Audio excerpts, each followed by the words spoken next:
నమస్తే, welcome to our voice. నేను journalist నవత. వరంగల్ జిల్లాలో కాంగ్రెస్ లెక్క వేరు. ఇక్కడ సొంత పార్టీ నేతలే ఇండియా పాకిస్తాన్ మాదిరి కత్తులు దూసుకుంటున్నారు. కొండా ఫ్యామిలీ వర్సెస్ కాంగ్రెస్ ఎమ్మెల్యేల మధ్య ఏడాది కాలంగా రగులుతున్న చిచ్చు రోజుకింత పెరుగుతుందే కానీ తగ్గడం లేదు. ఫైనల్ గా ఈ వివాదం గాంధీ భవన్ కి తాకింది. పోటాపోటీగా ఫిర్యాదులు చేసుకున్నారు. అయినా నేతలు మాత్రం శాంతించడం లేదు. ఎవరు తగ్గేదేలే అన్నట్టుగా మాటలు తూటాలు పేల్చుకుంటున్నారు. దీంతో వరంగల్ కాంగ్రెస్ పంచాయతీ రాష్ట్ర నాయకత్వానికి తలనొప్పిగా మారగా జిల్లాలోని హస్తం క్యాడర్ అయోమయానికి గురవుతున్నారు.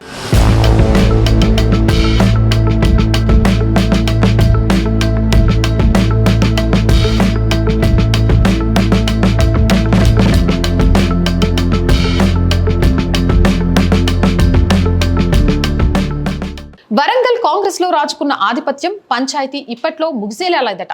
ఒకరి ఇలాకాలో మరొకరు తలదూర్చడం, పెత్తనం చెలాయించడం నుంచి మొదలైన ఈ రగడ ఇటీవల గాంధీ భవన్ కు చేరింది. పోటాపోటీగా ఇరు వర్గాల హస్తం లీడర్లు అధిష్టానానికి ఫిర్యాదు చేసుకున్నారు. క్రమశిక్షణ కమిటీ ఏం చెప్తుంది, ఎవరిని మందలిస్తుంది అనే ఉత్కంఠ ఓ వైపు కొనసాగుతుండగా ఆ నేతలు మాత్రం తగ్గేదేలే అంటున్నారు. ఫిర్యాదు చేసుకున్నాక కూడా మాటల తూటాలు పేల్చడం మాత్రం ఆపడం లేదు.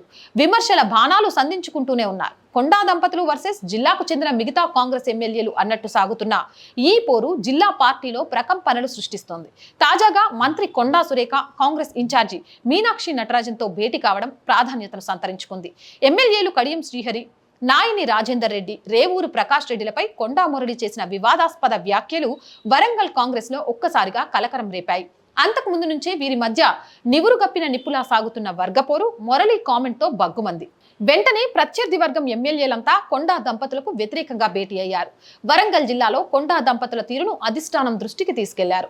అంతేకాదు క్రమశిక్షణ కమిటీకి కూడా ఫిర్యాదు చేశారు. ఈ విషయంలో కొండా దంపతులు కూడా వెనక్కి తగ్గడం లేదు. ఎమ్మెల్యేలు ఇచ్చిన ఫిర్యాదుపై క్రమశిక్షణ కమిటీ ముందు హాజరై వివరణ ఇచ్చారు. ఉమ్మడి వరంగల్ జిల్లా కాంగ్రెస్ పార్టీలో జరుగుతున్న పరిణామాలపై సుమారు 16 పేజీల నివేదిక ఇచ్చారు. మొత్తం 12 నియోజకవర్గాల్లో ఎక్కడ ఏం జరుగుతుందో ఆ నివేదికలో పొందుపరిచినట్లు సమాచారం. తమ నియోజకవర్గంలో తమ ప్రమేయం లేకుండానే పక్క నియోజకవర్గాల ఎమ్మెల్యేలు పర్యటిస్తున్నారని, వారికి తమ నియోజకవర్గాల్లో పనేంటి అంటూ కొండా మురళి ప్రశ్నించారు. గత ఎన్నికల్లో తనకు పోటీ చేసే అవకాశం వచ్చినా కాంగ్రెస్ పార్టీ కోసం త్యాగం చేశానని, ఎన్నికల్లో 70 కోట్లు ఖర్చు చేశానని, అందుకే చాలా మంది ఎమ్మెల్యేలు గెలిచారని కొండా మురళి ఘాటు వ్యాఖ్యలు చేశారు. తనకు 506 ఎకరాల భూమి ఉందని, ఎన్నికల కోసం 16 ఎకరాలు అమ్మాల్సి వచ్చిందన్నారు.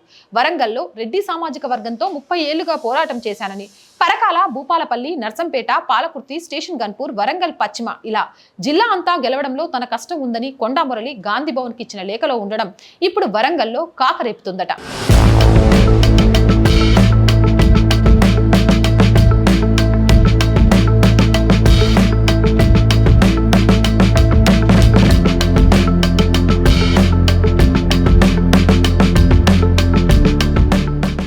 వరంగల్ తూర్పులో ఎమ్మెల్సీ బస్వరాజు సారయ్య, ఎమ్మెల్యే నాయిని రాజేందర్ రెడ్డిలకు ఏం పని అని, అధికారుల పోస్టింగ్ లో వాళ్ళ ప్రమేయం ఏంటని కొండా మురళి ఘాటుగా స్పందించారట.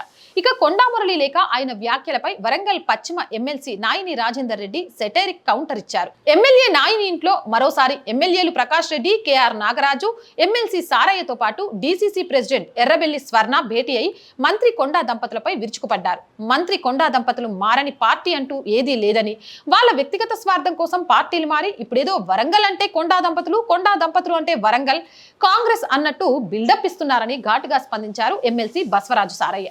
పార్టీలో ఏదైనా ఇబ్బందులు ఉంటే బహిరంగంగా మాట్లాడుకోవద్దని, నేరుగా తమకు చెప్పాలని గాంధీ భవన్ నుంచి ఇండికేషన్ ఉన్నా ఎవ్వరూ తగ్గట్లేదు. ఇటు కొండా మురళి, అటు అసమ్మతి ఎమ్మెల్యేల సమావేశాలు, కామెంట్స్ అగ్నికి మరింత ఆజ్యం పోస్తున్నాయట.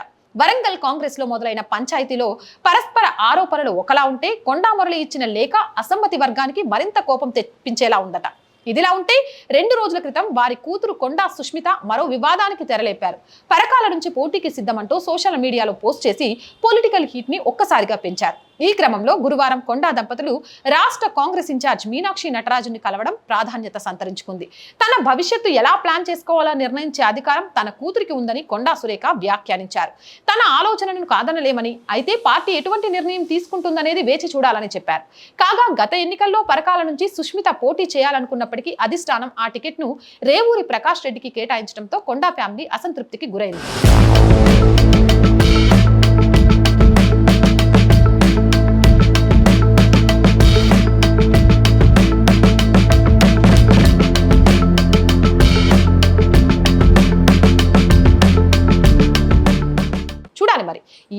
క్రౌడ్ ఎక్కడి వరకు వెళ్తుంది, క్రమశిక్షణ కమిటీ ఎలాంటి నిర్ణయం తీసుకుంటుంది అనేది మీరు చెప్పండి.